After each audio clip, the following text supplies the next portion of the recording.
ॐ भूर्भुवः स्वः तत्सवितुर्वरेण्यं भर्गो देवस्य धीमहि धियो यो नः प्रचोदयात्। जय श्री राम। मेरे सनातनी बंधुओं, आइए इस सनातन रूपी वृक्ष के जड़ों को संचित करें और इसे पुष्पित और पल्लवित करें और इसे इतना विराट और शक्तिशाली बना दें कि हमारे आने वाले वंशज अपने पूर्वजों पर गर्व कर सकें तथा विधर्मियों से अपनी रक्षा भी कर सकें। ये विधर्मी शक्तियाँ हजारों वर्ष से हमारी सभ्यता और संस्कृति को नष्ट करने का अथक प्रयास कर रहा है। पिछले अंक में हम लोगों ने अध्ययन किया कि जब युद्ध में रावण के द्वारा शक्ति का प्रयोग करने के कारण लक्ष्मण जो है वो मूर्छित हो जाते हैं, तब राम बहुत कुपित होते हैं और क्रोध में रावण को पर अपने बाणों से इतना प्रहार करते हैं कि रावण फिर युद्ध भूमि छोड़ करके लंका वापस चला जाता है। इसके पश्चात लक्ष्मण को मूर्छित देख करके श्री रामचंद्र जी बहुत दुखी होते हैं और बताते हैं कि मेरा अब जीवन व्यर्थ है, इस प्रकार निराशा की बात करते हैं। तब वहाँ उपस्थित जो है सुसेन जो वैद्य हैं वो श्री रामचंद्र जी को दिलासा देते हैं कि हे राम, आपके भाई लक्ष्मण अभी जीवित हैं, अभी इनकी मृत्यु नहीं हुई है, ये सिर्फ बेहोश हो गए हैं। इस पर वे वायुपुत्र हनुमान को पुनः आज्ञा देते हैं कि हिमालय पहाड़ से जो औषधियाँ विशल्यकरणी एवं अन्य 4 प्रकार की जो औषधियाँ हैं पहाड़ पर से लाने का आदेश देते हैं। वायुपुत्र हनुमान हिमालय पर जा कर के उन औषधियों सहित पूरे पहाड़ को उखाड़ करके ले आते हैं, जिससे के पश्चात सुसेन के द्वारा लक्ष्मण का इलाज किया जाता है और लक्ष्मण पुनः स्वस्थ हो जाते हैं। लक्ष्मण के स्वस्थ होने के पश्चात रामचंद्र जी बहुत खुशी होते हैं और लक्ष्मण को गले लगा लेते हैं। परंतु लक्ष्मण जो है श्री रामचंद्र जी को कहते हैं कि आपके जैसा वीर पुरुष को इस प्रकार शोक नहीं करना चाहिए और आपको जो है आज ही अविलंब जो है रावण का वध करना चाहिए और विभीषण को आपने जो राज्य दिलाने का वादा किया है इसको पूर्ण करना चाहिए। इस अंक में हम लोग युद्धकांड के 102, 103 और 104 सर्ग का अध्ययन करेंगे। लक्ष्मण के द्वारा जब इस प्रकार का अनुरोध किया जाता है तो श्री रामचंद्र जी जो है वो पुनः अपने धनुष्वाण लेकर के भयंकर युद्ध करने लगते हैं और रावण पर आक्रमण करने लगते हैं। उसी प्रकार रावण भी जो है अपने तीव्र बाणों से जो है वो श्री रामचंद्र जी पर आक्रमण करने लगता है। यहाँ पर रावण जो है वो अपने रथ पर सवार है, परंतु श्री रामचंद्र जी जो है वो भूमि पर ही खड़े होकर के युद्ध कर रहे हैं। तब यहाँ पर ये बताया गया है कि देवराज इंद्र जो है वो इस प्रकार युद्ध देख करके वो कहते हैं कि ये बराबरी का युद्ध नहीं है और श्री रामचंद्र जी जो है वो भूमि पर खड़े होकर के युद्ध कर रहे हैं। इसलिए वो अपने सारथी इंद्र जो है अपने सारथी जिसका नाम मातली है उसको बुला करके कहते हैं कि तुम जो है हमारा जो रथ है लेकर के जाओ और श्री रामचंद्र जी से अनुरोध करो कि वो इसका प्रयोग करें। देवराज इंद्र के आदेश के आलोक में मातली जो है वो इंद्र के जो है वो स्वर्णमयी सुशोभित और अच्छे सजे सजाए घोड़े जो हैं उसमें लगे हुए हरे रंग के, इसमें दिखाया है कि हरे रंग के घोड़े लगे हुए हैं उसके देवराज इंद्र के रथ पर, और उस घोड़े जो है वो सोने से सजाए हुए हैं। वैसे रथ को वो मातली लेकर के स्वर्ग से पृथ्वी पर आता है और श्री रामचंद्र जी से पास उपस्थित होकर उनसे अनुरोध करता है कि देवराज इंद्र ने आपके लिए ये रथ भेजा है।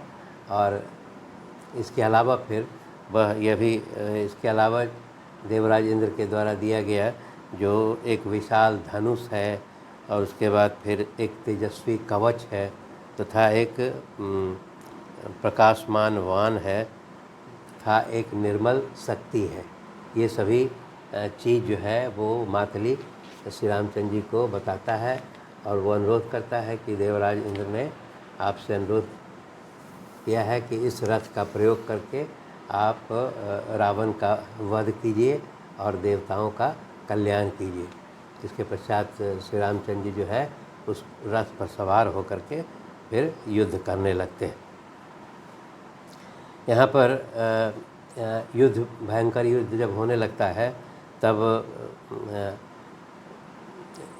रावण जो है वो गंधर्व अस्त्र को छोड़ता है, तो श्री रामचंद्र जी उसी गंधर्व अस्त्र से उसको विफल करते हैं। फिर वो रावण जो है वो दैव अस्त्र छोड़ता है, तो श्री रामचंद्र जी भी दैव अस्त्र छोड़ करके और उसको विफल करते हैं। तब इसके पश्चात फिर रावण जो है वो एक राक्षसास्त्र नाम के शस्त्र को जो है छोड़ता है, उससे राम पर प्रहार करता है। यहाँ दिखाया गया है कि वो राक्षसास्त्र से जो है वो विभिन्न सर्प के समान जो है वाण निकलते हैं और श्री रामचंद्र जी पर आक्रमण करते हैं। तब श्री रामचंद्र जी इससे बचने के लिए जो है वो जो शस्त्र का उपयोग करते हैं उसका नाम है गरुड़ास्त्र। तो उस गरुड़ास्त्र से जब वो छोड़ते हैं तो उससे वो रावण के द्वारा छोड़े गए हुए सर्परूपी वाहनों को वो गरुड़ास्त्र से जो है वो निकले हुए वाहन काट देते हैं, यानी निष्फल कर देते हैं। तब इसके पश्चात रावण फिर क्रोधित हो जाता है और फिर वो अपने वाहनों से श्री रामचंद्र जी के जो सारथी हैं मातली, उसको भी अपने वाहनों से घायल कर देता है। और उसके पश्चात फिर इंद्र के रथ का जो है ध्वज को काट देता है, और फिर वो रथ के घोड़ों को भी घायल कर देता है। और जब ये इतना जब आघात कर देता है तब यहाँ पर श्री रामचंद्र जी जो है वो लाचार हो जाते हैं और इसको थोड़ा सा युद्ध करने में फिर वो अपने धनुष बाणों का संधान नहीं कर पाते हैं। तब इससे जो है देवता लोग भी बहुत चिंतित होते हैं। परंतु श्री रामचंद्र जी फिर इसके बाद बहुत क्रोधित होते हैं, और क्रोधित होने के पश्चात वो इस प्रकार बोलते हैं कि आज मैं पूरे सभी राक्षसों को भस्म कर दूंगा। तो उनके भय से पूरी पृथ्वी जो है वो कांपने लगती है। और उसके पश्चात वो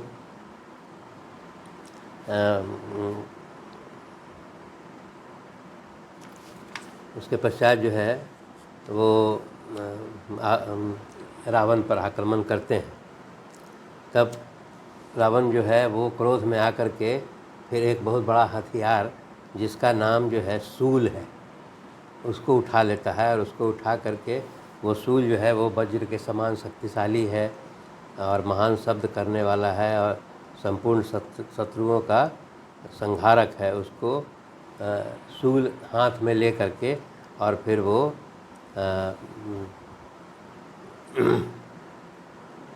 श्री रामचंद्र जी पर आक्रमण करने के लिए तैयार हो जाता है और कहता है कि ये अब सूल जो है, अब इस सूल से मैं राम और लक्ष्मण का वध कर दूंगा। और इस प्रकार कह करके वो श्री रामचंद्र जी पर उस शूल से प्रहार कर देता है। शूल से जब प्रहार कर देता है तो वो श्री रामचंद्र जी जो है विभिन्न प्रकार के वाहनों से उसको रोकना चाहते हैं, परंतु यहाँ पर दिखाया गया है कि श्री रामचंद्र जी का जो वाहन है वो उस शूल से नष्ट हो जाता है। तब इसके पश्चात जो है श्री रामचंद्र जी जो है वो क्रोधित होकर के जो मातली के द्वारा जो शक्ति नामक जो शस्त्र इंद्र के द्वारा भेजा गया था, उस शक्ति को हाथ में ले लेते हैं और उसके पश्चात वो रावण पर उससे आक्रमण करते हैं। और उसके कारण जो आक्रमण करते हैं तो उसके आक्रमण से रावण के द्वारा जो चलाया गया है वो शूल जो है वो कट करके पृथ्वी पर गिर जाता है। तब इसके पश्चात श्री रामचंद्र जी जो है वो रावण के घोड़ों को घायल कर देते हैं और फिर रावण की छाती में वाण से घायल कर देते हैं, ललाट को घायल कर देते हैं और अपने वाणों से रावण के सारे शरीर को जो है वो श्री रामचंद्र जी जो है वो घायल कर देते हैं। इसके पश्चात युद्ध स्थल में जो है भयंकर युद्ध होता रहता है। उसमें रावण भी जो है वो श्री रामचंद्र जी पर भयंकर वाणों से प्रहार करता है, परंतु उससे श्री रामचंद्र जी विचलित नहीं होते हैं। और तब जो है वो रावण जो है वो कुपित होकर के श्री रामचंद्र जी के छाती में अपने वाणों से प्रहार करता है और जिसके कारण श्री रामचंद्र जी का जो है सीना जो है वो घायल हो जाता है और उससे रक्त बहने लगता है। तब जो है यहाँ पर दिखाया गया है कि श्री रामचंद्र जी बहुत क्रोधित भी होते हैं और यहाँ पर रावण को कहते हैं कि हे दुष्ट नीच राक्षस, तूने जो है मेरी अनुपस्थिति में चोरों के समान तूने मेरी पत्नी को हर लिया है। ये तुम कभी भी पराक्रमी नहीं कह सकते हो, तुम एक कायर हो और चोर हो और ये तुम्हारा ये तुम अपने को सूरवीर समझते हो, यह गलत है। तुमने अपने घमंड के कारण जो सीता को चुराया है वो उसके कारण तुमने अपने मौत को बुला लिया है। इसलिए वो ये कहते हैं कि तुमको सीता को मेरी अनुपस्थिति में चुराने से तुमको लज्जा आई नहीं है और तुम जो है अपने को बहादुर समझने का भूल कर रहे हो। तुम एक वीर नहीं हो बल्कि एक तुम कायर व्यक्ति हो। इस प्रकार का कह करके वो श्री रामचंद्र जी जो है रावण को बहुत कटु शब्द कहते हैं और वो कहते हैं कि आज ही ये मेरा सौभाग्य है कि तुम मेरे नज़रों के सामने आ गए हो और मैं आज ही तुम्हारा वध करके और तुम्हें अपने किए गए कर्मों की सज़ा दूंगा। इस प्रकार कह करके वो कहते हैं कि आज ही तुम्हारा वध होगा और तुम्हारे शरीर को जो है विभिन्न जो पक्षी है वो तुम्हारे शरीर से मांस नोच नोच करके खाएंगे। और ऐसा कह करके वो रामचंद्र जी जो है वो रावण पर अपने तीव्र बाणों से बाणों की वर्षा करके आक्रमण करते हैं। यहाँ पर दिखाया गया है कि जब श्री रामचंद्र जी बहुत तीव्र आक्रमण करते हैं तब वहाँ पर रावण जो है वो थोड़ा थका हुआ महसूस होता है उसको और वो लाचार दिखाई पड़ता है। तब यहाँ पर दिखाया गया है कि रावण का जो सारथी है वो अपने स्वामी को लाचार देखता है, तब युद्ध भूमि से रथ को दूर लेके चला जाता है। जब रावण देखता है कि ये सारथी जो है युद्ध भूमि से रथ को दूर ले गया है, तब वो बहुत क्रोधित होता है और कहता है कि तुमने जो मुझे पराक्रम शून्य और असमर्थ और पुरुषार्थ शून्य और डरपोक और ओछा धैर्यहीन और माया रहित और अस्त्रों के ज्ञान से वंचित समझ रखा है, जो कि बिना मेरी आज्ञा के तूने युद्ध भूमि से रथ को दूर कर लिया है और ये तुमने आज मेरा जो है शत्रु की दृष्टि में मुझे कायर साबित कर दिया है। इस प्रकार मेरे वो कहता है कि मैंने जीवन भर जितनी अपनी ख्याति प्राप्त की थी, उपार्जित जितना यश पराक्रम तेज और विश्वास जो प्राप्त किया था, उस पर तुमने पानी फेर दिया है। और वो कहता है अपने सारथी से कि तुम हमारे रथ को तुरंत युद्ध भूमि की ओर ले चलो, कहीं ऐसा न हो जो राम है वो युद्ध भूमि से भाग जाए। इस पर रावण का सारथी जो है वो रावण से कहता है कि मैं डरा हुआ भी नहीं हूँ और मेरा विवेक भी नष्ट नहीं हुआ है और मुझे शत्रुओं भी ने नहीं बहकाया है, मैं सावधान भी नहीं हूँ और आपके प्रति मेरा स्नेह भी कम नहीं हुआ है, परंतु ये आपके हित के कारण मैंने युद्ध भूमि से रथ को दूर कर लिया था। मुझे ये महसूस हुआ कि आप युद्ध करने में अभी सक्षम नहीं हो रहे हैं, इसीलिए मैंने रथ को युद्ध भूमि से दूर कर लिया था। वो यहाँ पर बहुत ज्ञान की बातें कहता है। वो कहता है कि युद्ध भूमि जो है उसमें सारथी को यह ज्ञान होना चाहिए कि शत्रु के पास जाने का कौन सा समय है, दूर हटने के लिए कौन सा समय है, युद्ध में स्थिर रहने तथा युद्ध भूमि से अलग होने का कौन सा समय है। और इन सभी बातों का ज्ञान जो है वो एक सारथी को होना चाहिए। और इसी कारण वो रावण को कहता है कि मैंने जो है आपके भलाई के लिए जो है युद्ध भूमि से रथ को दूर कर लिया था। इस पर रावण जो है संतुष्ट हो जाता है और वो कहता है कि ठीक है, तुम इस रथ को जो है अविलंब युद्ध भूमि की ओर ले चलो। और यहाँ पर फिर रावण जो है अपने सारथी को अपना आभूषण उतार करके और उसको इनाम के रूप में देता भी है। तब जो है वो सारथी फिर अविलंब जो है अपने रथ को युद्ध भूमि की ओर ले जाता है और युद्ध भूमि में ले जा करके श्री रामचंद्र जी के साथ वो समक्ष जो है युद्ध करने के लिए रावण उपस्थित हो जाता है। धन्यवाद।